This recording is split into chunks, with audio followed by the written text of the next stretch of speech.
바울의 3차 전도 여행이 이제 막바지에 이르렀습니다. 1절을 보시면 소요가 그침에 바울은 제자들을 불러 권한 후에 작별하고 떠나 마게도냐로 가니라 라고 말씀하고 있습니다. 이 소요는 에베소에서 우상을 만들어 팔던 그런 사람들이 일으킨 소동이었습니다. 우리가 19장에서 다루었습니다. 이 소요가 그친 후에 바울은 에베소를 떠납니다. 지도를 참고하시면 좋겠습니다. 지도에서 에베소를 찾으셨습니까? 에베소는 지금의 터키에 속한 지역입니다. 터키를 성경에서는 아시아라고 하였습니다. 터키는 예나 지금이나 아시아와 유럽의 관문이죠. 자, 에베소를 떠나 어디로 갔다고 1절에서 말씀하고 있습니까? 마게도냐로 갑니다. 마게도냐는 지도상에 보면 드로아라는 지명이 있고 그 건너편이 마게도냐입니다. 그리고 마게도냐는 유럽의 시작입니다. 그러니까 성경에서 마게도냐라고 하면 유럽이라고 생각하시면 됩니다. 아시아는 터키. 예. 자, 2절과 3절 제가 읽겠습니다. 그 지방으로 다녀가며, 그 지방은 마게도냐 지방이죠. 지도에 있는 대로 네아폴리, 빌립보, 데살로니가, 베레아 등을 다녀갔다는 말씀입니다. 왜 그랬을까요? 이 지역에 세운 교회들을 다시 방문해서 복음으로 다져주기 위해서 방문한 것입니다. 계속해서 제가 읽겠습니다. 여러 말로 제자들에게 권하고 헬라에 이르러. 헬라는 그리스를 의미합니다. 그리스는 지금 우리가 아는 것처럼 아테네, 이런 나라, 이런 도시들이 속한 지역이죠. 즉 성경의 지명대로 하면 아덴, 그리고 고린도 등이 속한 지역입니다. 자, 헬라에서 몇 달 동안 있었다고 되어 있습니까? 석 달 있었습니다. 계속해서 제가 3절 읽겠습니다.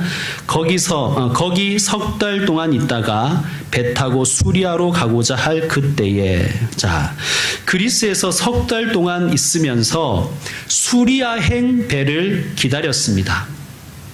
수리아는 지도에서 보면 제일 오른쪽 밑에 보면 안디옥 실루기아가 있는 지역을 시리아라고 합니다. 수리아. 지금은 시리아죠, 시리아. 예, 수리아라고 합니다. 이 안디옥이라는 곳은 바울을 선교사로 파송해 준 교회입니다. 자, 원래는 배를 타고 수리아, 즉 시리아의 안디옥으로 귀환할 예정이었는데 차질이 생겼어요. 자, 3절 후반부를 또한 제가 읽겠습니다. 유대인들이 자기를 해하려고 공모함으로 마게도냐를 거쳐 돌아가기로 작정하니. 어떤 일이 있었냐면, 자, 배를 타고 가려고 했는데 유대인들이 공모해서 바울을 해하려고 하는 그런 첩보가 들어왔어요. 여기서 말하는 해한다는 것은 죽이려 했다는 것입니다. 단순히 그냥 폭력을 가하는 정도가 아니라 죽이려고 했다는 거예요. 자, 원래 예정은 고린도에서 배를 타고 밀레도로 갔다가 거기서 수리아 가는 배로 갈아타서 갈 예정이었습니다. 그게 지름길이에요. 그리고 안전의 측면에서도 훨씬 유리합니다. 그런데 바울을 해하려 한다는 공모의 소식이 들리니까 어쩔 수 없습니다. 다시 육로로 돌아가기로 그렇게 결정합니다. 그런데 4절을 보시면 아시아까지 함께 가는 자는, 자, 아시아 앞에 어떤 주석 표시가 되어 있죠. 성경을 읽다가 주석 표시가 되어 있으면 그 뜻을 한번 밑에 내려서 읽어보는 게 좋습니다. 어떻게 되어 있냐면 밑에 내려서 읽어보면 어떤 사본에는 아시아까지가 없음이라고 설명하고 있죠. 그러니까 아시아까지라는 말을 빼고 읽으면 이렇습니다. 유대인들이 바울을 해하려고, 바울을 해치려고 공모함으로 마게도냐를 거쳐 돌아가기로 작정하였는데 함께 가려는 사람들이 있었다는 거예요. 원래는 이렇게 돼야 되는 거죠. 바울을 죽이려고 공모하기 때문에 무서워서 사람들이 떠났다. 혹은 지름길로 가지 않고 이렇게 삥 돌아가려고 했기 때문에 사람들이 힘들어서 바울을 떠났다. 이렇게 돼야 되는데, 그죠? 일반적으로 생각하면 오히려 바울을 죽이려는 그런 음모의 소식이 들리고 오히려 험한 길로 돌아간다는 이야기가 들리니 동력자들이 그와 함께 하더라는 거예요. 참, 이걸 보면 이 신앙의 길이라는 것이 참 모순된 것 같아요. 우리 생각에는 편안하게 해주면 동력자가 많이 생길 것 같은데, 그죠? 아무런 부담 주지 않고 아무런 힘들게 하지 않으면 막 교회에 막 충성하고 동력자가 되어줄 것 같은데 성경은 그렇게 얘기하지 않은 거예요. 바울이 오히려 힘든 길을 갈 때 바울에게 동력자들이 있었다는 거예요. 자, 그 동력자 7명을 소개합니다. 베레아 사람 브로의 아들 소바더와 데살로니가 사람 아리스타고와 세군도와, 여기서 끊고요. 더베 사람 가이오와 및 디모데와 끊고 아시아 사람 두기고와 드로비모라. 자, 바울의 선교 여행은 참으로 고단하였지만 함께 가는 자들, 같이 가는 자들이 있었기에 저는 바울은 참 행복한 사람이었다고 봅니다. 바울은 그들과 함께 길을 갑니다. 여러분, 우리가 그렇잖아요. 우리도 함께 가는 사람이 있을 때 행복하지 않습니까? 가정이든 뭐 직장이든 교회든. 특별히 이들은 바울이 개척한 교회에서 예수를 믿고 세례받은 사람들이에요. 바울에게서 받았겠죠, 세례는. 그런데 이 사람들이 복음을 떠나지 않고 주 안에서 뿌리를 내리고 잘 성장해서 이제는 바울의 동력자가 된 거예요. 그 자체가 얼마나 귀합니까? 바울이 얼마나 뿌듯했을까요? 사역의 열매는 사람입니다. 이들이 바울과 동행하게 된 이유는 물론 바울과 함께 하려는 것이 목적이지만 공식적인 목적은 유럽과 아시아 교회가 예루살렘 교회, 즉 모교회를 위해서 모금한 헌금을 대표로서 전달하기 위해서 이들이 모였어요. 이들은 각 교회의 대표들이에요. 예루살렘 교회에 자연재해가 있었거든요. 예루살렘에. 그래서 예루살렘이 기근이 드니까 교회도 힘들었겠죠. 각 교회의 헌금 책임자 겸 대표자로 이들이 함께 가는 것입니다. 멋지죠? 아들 교회가 잘 자라서 지금 어머니 교회를 돕고 있는 모습입니다. 요즘에 한국 교회는 우리 교회를 포함해서요, 자기 교회 생존에만 매달리는 이 극히 이기적인 시대를 우리가 살아가고 있는데, 이런 함께 가려는 교회들의 모습이 우리에게 참 모델이 되고 귀감이 됩니다. 여러분, 우리 교회는 제가 자주 말씀드리지만 안산에 있는 평강교회가 개척한 교회입니다. 우리 교회는 아들 교회이고 안산에 있는 평강교회가 어머니 교회란 말씀입니다. 안산 평강교회는 그렇게 큰 교회가 아니에요. 그리고 넉넉한 교회가 아닙니다. 개척 지원금을 1억을 지원해 줬는데 1억이라는 그 헌금을 모으기 위해서 3, 4년을 교인들이 작정하고 모은 교회입니다. 누군가가 큰 돈 내놔서 된 교회가 아니에요. 이 1억은 큰 교회의 몇십억보다 귀한 1억입니다. 또한 개척 3년간 첫 해에는 매달 80만 원, 둘째에는 매달 60만 원, 그리고 셋째 해에는 매달 40만 원씩 생활비를 보조해 주었습니다. 또한 우리 교회가 창립 예배 드릴 때, 또 건축 중에 있을 때, 이 건물 건축 중에 있을 때, 그리고 이 건물에 우리가 입당할 때, 이 성전에 입당할 때 오셔서 몇백만 원씩 또 헌금해 주셨습니다. 다시 말하지만 우리의 모교회인 안산평강교회는 절대 큰 교회가 아닙니다.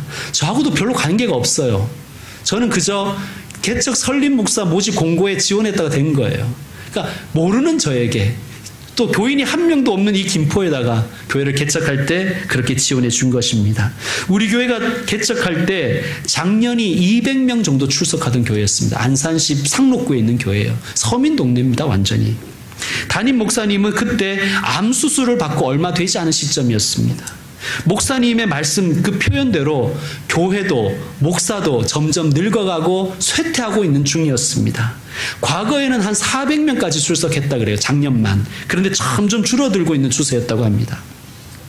그 줄어들고 있는 그 추세 때 이 교회가 원래부터 하나님께 드린 그 약속, 그 비전대로 포기하지 않고 또 하나의 교회인, 아들 교회인 우리 교회를 개척했다는 사실입니다. 안산평강교회뿐만 아니라 정말 많은 교회와 많은 이들의 도움을 받고 지금도 우리 교회는 받고 있습니다. 저는 기도가 있어요. 우리 교회도 좀 잘 자라서 모교회도 돕고 또 형제 교회들도 돕고 한국 교회도 섬기는 그러한 교회로 좀 성장했으면 좋겠다는 생각을 하고 기도합니다. 함께 갈 수 있는 교회, 함께 가려는 교회, 함께 하려는 교회가 건강한 교회입니다. 자, 저는 오늘 바울과 함께한 동역자 중에서 두기고를 좀 주목하고 싶습니다. 자, 지난 주일에 유두고 설교했던 거 기억나세요? 졸다가 떨어져 죽었다가 다시 살아난 유두고, 에베소에 있었던 사건이었고 에베소의 노예 청년이었습니다. 이 노예 청년 유두고가 4절에 나오는 바울의 동역자 중에서 하나인 두기고와 동일 인물로 추정됩니다. 근거는 이렇습니다. 첫째는 유두고와 두기고는 이름의 뜻이 같아요. 유두고가 본명이었고 두기고가 예명이었던 것 같습니다. 마치 브리스가가 사람들이 브리스길라라는 애칭으로 불렀다는 말씀을 제가 드린 적이 있죠. 그것과 마찬가지로 유두고는 행복한 사람이란 뜻이고 두기고는 행복한 아이 혹은 행복한 녀석 이런 뜻입니다. 사람들이 애칭으로 두기고로 불렀던 것 같아요. 두 번째 근거는 출신입니다. 방금 읽은 4절에는 두기고의 출신이 어디였습니까? 아시아. 그렇죠? 아시아는 터키라고 말씀드렸습니다. 에베소가 속한 큰 지역이지요. 자, 한 장을 넘기셔서 21장 29절을 한번 보시면 거기에서 드로비모의 출신을 어디로 적고 있습니까? 21장 29절에 보면. 먼저 찾는 분이 말씀해 주시기 바랍니다. 예, 에베소 사람 드로비모. 자, 다시 20장으로 넘어와서 20장 4절에 드로비모와 두기고는 출신이 같았어요. 근데 거기서는 아시아라고 이야기해요. 이런 것 같아요. 한국 사람 아무개라고 하는 거하고 김포 사람 아무개 하는 거는 좀 다른 느낌이죠. 그죠? 예. 에베소의 출신이 이 두 사람이었습니다. 자, 지금 유두고가 즉 두기고가 드로비모와 함께 에베소 교회의 대표 자격으로 지금 바울과 함께하고 있어요. 물론 유두고가 교회에 열심히 헌신했기 때문에 이 자리까지 오를 수 있었다고 볼 수도 있어요. 그런데 여러분 가만히 보시면 그냥 열심히 한다고 사람들이 알아주나요? 이 사람 사는 동네가 그렇게 호락호락하지가 않습니다. 교회가 유두고를 세워준 거예요. 놀랍지 않습니까? 하나도 놀라지 않으시는군요. 저는 이게 놀랐거든요. 왜냐하면 교회가 당시에는 계급이 있었잖아요. 신분이 있었고. 그런데 노예 출신 청년 유두고를 교회의 지도자로 세워주고 교회의 대표로 파송해줬다는 거예요. 짐작컨대 유두고가 노예 신분에서 벗어날 수 있게 된 그 비결도 저는 제가 상상하건대 에베소 교회의 교인들이 힘을 썼다고 봅니다. 그리고 이 유두고를 노예에서 해방시켜 준 일에 힘쓴 일도 참 놀랍지만 더 놀라운 것은 노예 출신을 교회의 지도자로 세워주고 교회의 대표로 거금을 모금해서 그 손에 들려서 파송해줬다는 것은 참으로 놀라운 일입니다. 여러분, 저는 이게 교회라고 생각합니다. 이게 교회고 교회가 이래야 된다고 봅니다. 사람을 신분이나 계급이나 성별이나 노소나 빈부로 차별하지 않는 것, 그게 교회가 아닐까요? 예수님의 제자들, 예수님의 지체인 교회는 이러해야 됩니다. 예수님께서 말씀하셨잖아요. 남에게 대접을 받고자 하는 대로 그렇게 남을 대접하거라. 예수님의 명령이에요. 이게 잘 안 되니까 명령하신 거예요. 왜 이게 잘 안 될까요? 남에게 대접을 받고자 하는 대로 남을 대접하라. 이게 왜 잘 안 될까요, 여러분? 우리에게는 이런 마음이 있어요. 얄팍한 마음이 있는데, 이런 마음이 있는데, 우리는 대부분 나는 저 사람에게 100만큼 하는데 저 사람은 나에게 70만큼 하고 있다고 생각해요. 부부관계도 그렇잖아요. 나는 아내에게 한 100만큼 해주는데 아내는 70만 나한테 해주는 것 같아요. 우리 집 얘기는 아니고요. 오해하지 마십시오. 저는 100만큼 받는다고 생각합니다. 예. 저는 그러니까 나는 100을 하는데 나에게 70만 돌아오는 것 같고, 나는 100을 해주는데 아내나 남편은 그냥 70만 느끼는 것 같아서 우리는 늘 섭섭합니다. 이것이 누적되면 관계가 어그러지죠.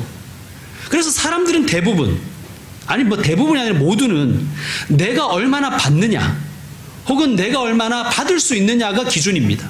남을 대하는 기준이. 예수님은 우리의 이 얄팍함을 아시고 기준을 바꾸라고 말씀하시는 거예요. 남에게 대접을 받고 싶은 대로 남을 대접하라는 거예요. 남에게 대접받은 대로 남을 대접하는 게 아니라, 남에게 대접받을 가능성을 보고 대접해 주라는 게 아니라, 남에게 대접받고 싶은 대로 남을 대접하라는 거예요.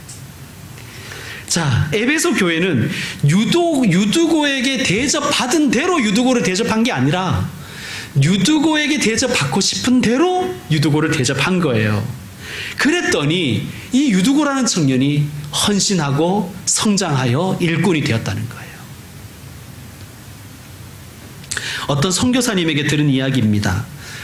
남태평양에 기니와타라는 섬이 있는데 그 섬의 결혼 풍습은 매우 독특합니다. 신랑이 신부집에 암소를 주고 신부를 데려옵니다. 그런데 신부의 인물을 보고 암소의 숫자가 결정된대요. 예쁘면 4마리, 뭐 좀 예쁘면 3마리, 뭐 그저 그러면 2마리, 뭐 이러면 1마리 이제 주고 오는 거예요. 저는 당연히 4마리 주고 데려왔을 것 같아요. 그런데 그 섬에 암소를 8마리를 주고 신부를 데려온 자니링고라는 청년이 있었대요. 자니링고라는 청년이 8마리 주고 데려왔대요. 그런데 막 사람들이 막 구설을 하는 거예요. 쑥덕쑥덕 거리는 거예요. 자니링고 1마리만 줘도 될 것 같은데, 그러면서 막 사람들이 막 뒷담화를 하는 거예요. 그래서 선교사님이 궁금하기도 해서 그 집을 방문했대요. 뭐 이런저런 얘기하다가 그 이야기를 물었답니다. 그랬더니 이 선교사가 궁금해하니까 이 자니링고가 얘기해 주더라는 거예요. 어떤 얘기를 해주냐 하면, 총각 시절에 한 번은 우물가에 놀러 간 적이 있대요. 뭐 우리나라도 그렇지만 여인들은 우물가에 모여서 이야기하죠. 여인들이 막 얘기를 하는데 나는 4마리 받았어, 나는 3마리, 뭐 이런 얘기를 막 하는 거예요. 그런데 4마리 받고 온 그 부인은 어깨 쫙 펴고 당당하게 얘기를 하더라는 거예요. 근데 3마리 받은 사람은 약간 어깨가 움츠러들어, 난 3마리인데 2마리는 더 움츠러들고 1마리 받은 신부는 짐 싸서 그냥 가더라는 거예요. 빨래가 막 모아서 가더라는 거예요. 그걸 보면서 자니링고가 이렇게 생각했대요. 암소의 숫자에 따라서 한 여인의 자세가 이렇게 달라지는구나. 인생이 달라지는구나. 나는 내 아내를 위해서 무조건 8마리를 주고 데려와야 되겠다. 자, 선교사님이 보니까 이 자니링고의 부인은 너무나 우아하고 너무나 아름답고 너무나 당당하고 자신감이 넘치더래요. 사람들은 그 여자가 1마리감이라고 얘기했지만 정말 선교사가 보기에도 이 부인은 8마리가 되더라는 거예요. 그때 여러분 이 장면을 보면서 선교사님이 생각했대요. 어떻게 사람을 대하느냐에 따라서 그 사람의 인생도 바뀌고 그 사람의 인생이 바뀌면 내 인생도 바뀌는구나. 너는 안 돼. 너는 돌대가리야. 자꾸 그러면 그 사람이 어떻게 되겠어요? 그래, 맞아. 나는 돌이야. 그래서 박치기만 하고 다니는 거 알겠습니까? 남에게 대접받고자 하는 대로 남을 대접하면 그 사람도 바뀌고 내 인생도 바뀔 줄로 믿습니다. 여러분, 예수님이 우리에게 말씀하신 이 말씀대로 우리가 그렇게 대하고 살아야 됩니다. 1마리만 줘도 된다고 생각될지라도 8마리의 가치를 가진 사람으로 대접하면서 살아가십시다. 그게 교회고 그것이 천국 아니겠습니까? 우리 교회가 그렇게 되기를 원합니다. 7에서 12절은 삽입절이라고 제가 말씀드렸고 지난 주일에 설교했습니다. 6절은 13절로 이어집니다. 자, 13절 말씀 같이 읽겠습니다. 시작. 우리는 앞서 배를 타고 앗소에서 바울을 태우려고 그리로 가니 이는 바울이 걸어서 가고자 하여 그렇게 정하여 준 것이라. 아멘. 그냥 읽으면 지나갈 수 있는데 저는 이 말씀이 조금 더 이상하게 들렸습니다. 왜냐하면 드로아에서 앗소까지 가는 방법이 바울과 다른 동력자들이 달랐기 때문입니다. 다른 동력자들은 다 배 타고 가고 바울은 혼자 육로로 걸어서 앗소까지 갔습니다. 바울은 왜 혼자 육로로 갔을까요? 왜 혼자 걸어서 갔을까요? 어떤 학자들은, 제가 이제 설교를 준비하다 보면 여러 가지 주석을 읽잖아요. 어떤 학자들은 여기를 그렇게 설명했더라고요. 드로아에서 앗소까지는 폭풍우가 늘 항상 자주 있대요. 그래서 위험을 피하려고 육로를 택했다는 거예요. 그건 말이 안 된다고 생각합니다. 왜 그럴까요?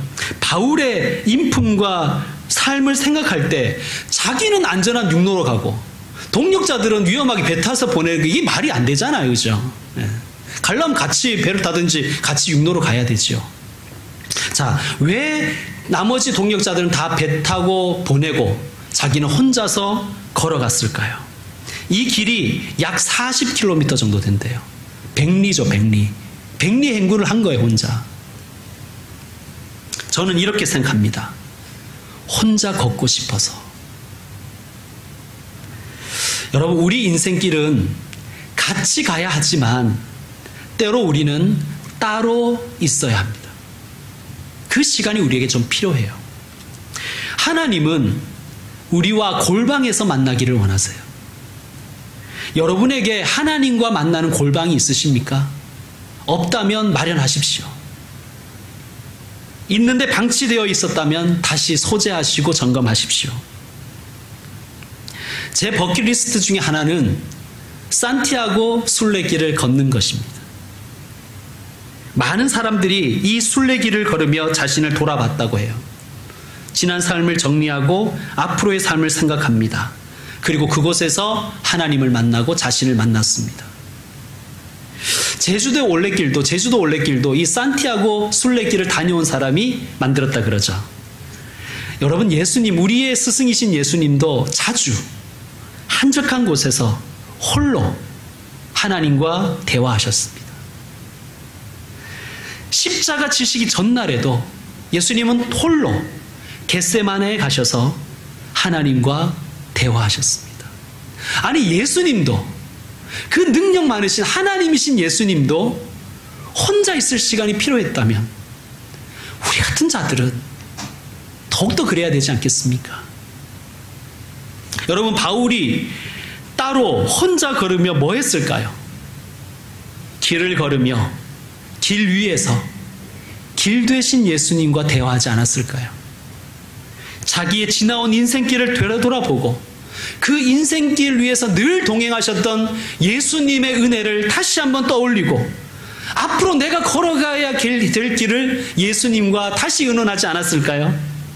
길 위에서 길 되신 예수님을 다시 만난 것입니다. 그렇게 바울은 40km를 혼자 좀 걸어야 했던 것 같습니다. 그가 만약에 성경 말씀을 하나 암송하며 걸었다면 어떤 말씀을 암송하면서 걸었을까요? 저는 이 말씀이 떠오르더라고요. 나의 가는 길을 오직 그가 아시나니 나를 단련하신 후에는 내가 정금같이 나오리라. 그 말씀을 계속 읊조리며 뚜벅뚜벅 걷지 않았을까요? 이 노사도가. 이제 말씀을 마무리합니다. 오늘 설교 제목이 따로 또 같이입니다. 사랑하는 성도 여러분, 따로 또 같이가 되어야 됩니다. 같이 가야 됩니다. 성도 여러분, 우리 같이 갑시다. 남에게 대접을 받고 싶은 대로 남을 대접하며 함께 더불어 갈 수 있는 그러한 삶을 살아가고 그러한 교회를 만들어 갑시다. 또한 하나님 앞에 단독자로 설 수 있는 사람이 되어야 됩니다. 골방 시간을 가지십시오. 기도의 골방을 마련하시고 기도의 골방을 점검하시고 기도의 골방에서 하나님을 만나시길 바랍니다. 비전을 품고 따로 또 같이 가시는 저와 여러분 그리고 우리 교회가 되기를 축원합니다. 기도하겠습니다.